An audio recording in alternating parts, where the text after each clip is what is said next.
A tendência fundamental e motor do capitalismo é a generalização da forma mercadoria, onde as coisas sempre terão um valor monetário ou de troca, tendo para isso um valor de uso para tal coisa.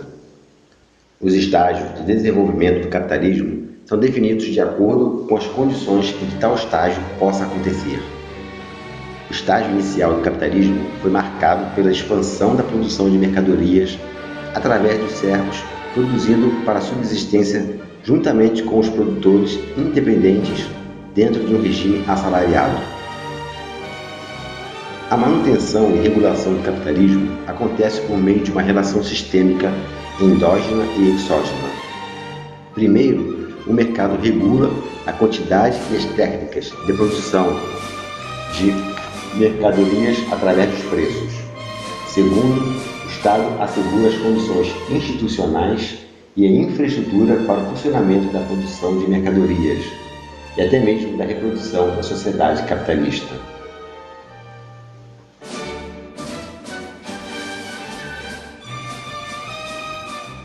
No século XIX, as condições dos trabalhadores das indústrias eram muito desumanas, onde crianças eram exploradas nos trabalhos árduos e insalubres que duravam até 16 horas por dia.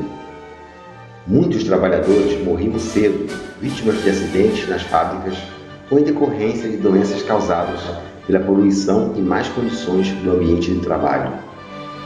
Famílias inteiras dormiam juntas em galpões das fábricas e os salários eram exorbitantes, muito baixos, mal dava para se vestir e comer. A burguesia, detentora dessas fábricas, apenas se preocupava com o lucro e por isso ignorava a situação dos trabalhadores.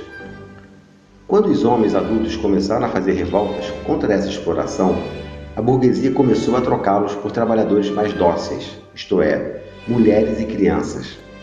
Com isto, as áreas ao redor das fábricas começaram a ficar populosas, mais pobres, gerando o que hoje chamamos de favelas. As doenças como o tifo ou cólera eram muito comuns devido à falta de higiene, além do fato de que muitas mulheres acabavam se prostituindo e muitas crianças ficavam órfãs. O trabalhador não participava desses lucros, não enriquecia a despeito da falsa propaganda burguesa de que trabalhando ganhariam mais. Ele empobrecia e muitos se desiludiam, caindo no alcoolismo, demência e suicídio. O produto de seu trabalho era muito superior ao que ganhava durante a hora trabalhada. Portanto, ele não recebia o equivalente ao seu trabalho e nem sabia o quantitativo e o porquê do excedente da produção. Em suma, era alienado em relação ao seu próprio trabalho. Era apenas um mero produtor, nada mais que isso. Porém, muitos trabalhadores começaram a questionar esse modelo de produção e passaram a fundar sindicatos até que movimentos políticos e intelectuais da segunda metade do século XIX passaram a criticar essa exploração e reivindicaram uma sociedade mais justa, mais igualitária. Esses primeiros pensadores possuíam uma certa estima pelos pequenos produtores, pois ainda estavam impregnados de valores liberais e foram conhecidos como socialistas utópicos. Claude Saint-Simon e Charles Fourier eram dessa linhagem. Aliás, Pierre Leroux e Charles Fourier foram os primeiros a utilizar o termo socialismo.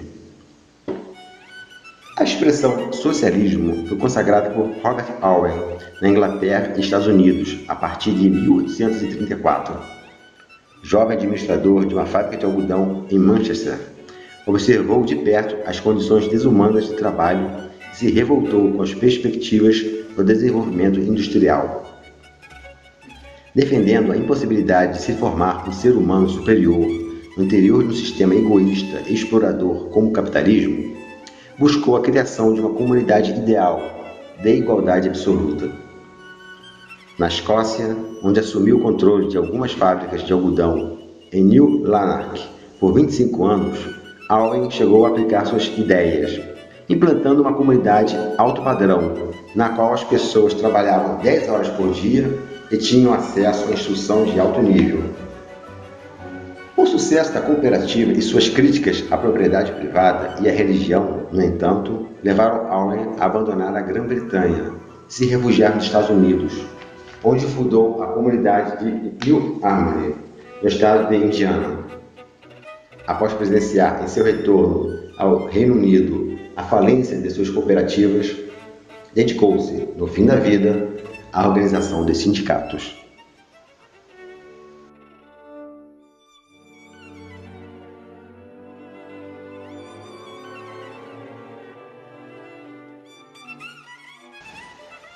Concomitante a essa filosofia, surge na Alemanha o chamado socialismo científico, cujos maiores expoentes foram Karl Marx e Friedrich Engels. No Manifesto Comunista de 1848, eles expõem a doutrina socialista científica, finalizando com um convite a todos os trabalhadores do mundo. Trabalhadores de todo o mundo, univos! Mas somente na monumental obra O Capital, de Marx, que os pilares da filosofia comunista seriam tratados de modo completo. Nela, Marx trata do chamado materialismo histórico, que nada mais é do que a determinação do pensar e agir de uma sociedade numa dada época é feita pelas condições materiais desta mesma época. A oposição entre interesses das classes, principalmente entre a classe dominante e a dominada, gera as lutas e transformações sociais. E tal embate seria o próprio motor da história humana, só terminando com o surgimento da sociedade comunista perfeita, onde desapareceriam a exploração e as injustiças sociais. O conceito de mais-valia, tratado na obra O Capital, diz que uma parcela do trabalho do operário é apropriada pelo capitalista. Como exemplo, Marx mostrou que um determinado produto fabricado equivaleria a 10 dias de trabalho de um operário. Mas esse operário era forçado pelo contrato a trabalhar o mês inteiro, portanto, os outros 20 dias ele trabalharia de graça para o capitalista. Essa era a mais-valia absoluta, mas as inovações tecnológicas permitiram que mais produtos pudessem ser produzidos em tempos e custos menores. Logo, esses 10 dias que pagaria o trabalhador passaram a ser de 5, 3 dias, por exemplo. Com isso, intuiu-se que a técnica era posta não a serviço do homem, mas para explorar o homem. Marx continua sua obra tratando agora da parte política da instauração do comunismo. A luta dos trabalhadores deveria tomar um rumo político, até que eles pudessem tomar as instituições políticas, instaurando a chamada ditadura do proletariado, que seria a da maioria, diferente da ditadura da burguesia, que é feita pela minoria. Essa ditadura do proletariado visava a extinção dos privilégios e condições de dominação criadas pela burguesia até instaurar um governo socialista onde as desigualdades e classes sociais fossem eliminadas. Os meios de produção seriam postos nas mãos do Estado e toda a riqueza seria igualitariamente dividida. Essa etapa intermediária entre capitalismo e comunismo seria chamada de socialista, onde a propriedade privada seria eliminada gradualmente. Por fim, chegaríamos até o comunismo, etapa final onde as classes sociais e o próprio Estado desapareceriam. Não haveria mais nenhuma forma de poder instituído e os indivíduos exerceriam o trabalho que lhe conviesse, recebendo um salário capaz de prover o seu sustento. Outra corrente socialista surgida no século XIX foi o anarquismo, também conhecido como comunismo libertário, e seu principal propagador foi Pierre Joseph Proudhon.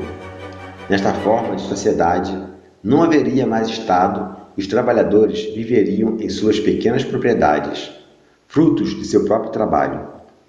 Os bancos financiariam projetos a juros zero, assim como créditos gratuitos aos trabalhadores. Diferentemente do socialismo científico, onde era necessária uma etapa intermediária chamada de ditadura do proletariado para que fosse possível instaurar o comunismo, no anarquismo isso seria posto de lado. O anarquismo seria obtido diretamente pelos trabalhadores. O anarquista russo Bakunin acreditava e defendia que para isso ser possível, somente através da luta armada os trabalhadores conseguiriam alcançar o anarquismo.